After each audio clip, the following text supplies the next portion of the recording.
So coming back to the city, were you aware of like the regulations that were laid out in the letter? Oh yeah. Was I aware of the codes? Yeah. Yeah, absolutely. I mean, I got one right here back in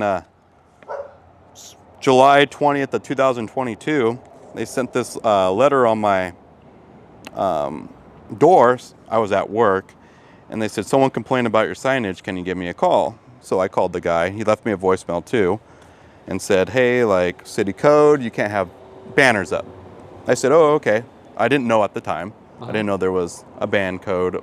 Honestly, I thought if it's your property, you do what you want with it. I grew up in the country. We do whatever we want out there. Came down here. I know there's some rules, obviously, but and he goes, your flags are okay. You can have those up. And I was like, okay, fine, that's fine. So I took them down. I complied to them. And a few months later, I was like, you know what? Someone complained about mine. I'm going to go complain about somebody else's that I see, just to kind of even it out. And went to go do it. And a new guy's in there now, name of Jason, like you said, out to get ya. Sends me I call him, and he's new.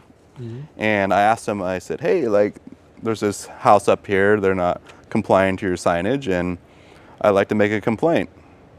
And he says, oh, that's fine. They can do that now.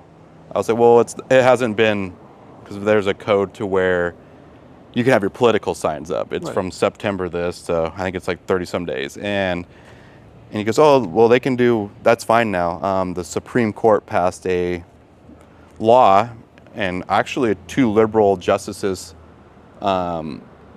voted with it and said it's cities and towns can't regulate signage. I was like, really? I was like, when did that come to be? And he goes, oh, just not too long ago, like a few months ago. And I said, oh, well, then why did they make me take mine down? And he's new. I'll give him that. And he said, well, you can put them up now. Like, you're fine. I said, oh, okay, but is there a size? Does that matter? Like, there's no regulations against it. And he goes, just read into it. Like, he started getting offensive. He was telling me I was asking too many questions. I just said, sorry, I'm just confused of why mine had to come down. Like, did this just start being a thing? Like, when did this, I get when they pass something, it takes time to take, full effect. He didn't have the answers. I didn't expect him to, but he took it more as in like, just do your thing, go away. Yeah. And so I did. And then come to be March 19th, I get another warning saying that they must be down by, I don't even read the date because I'm not taking them down. The 18th, April the 18th. Yeah, April 18th.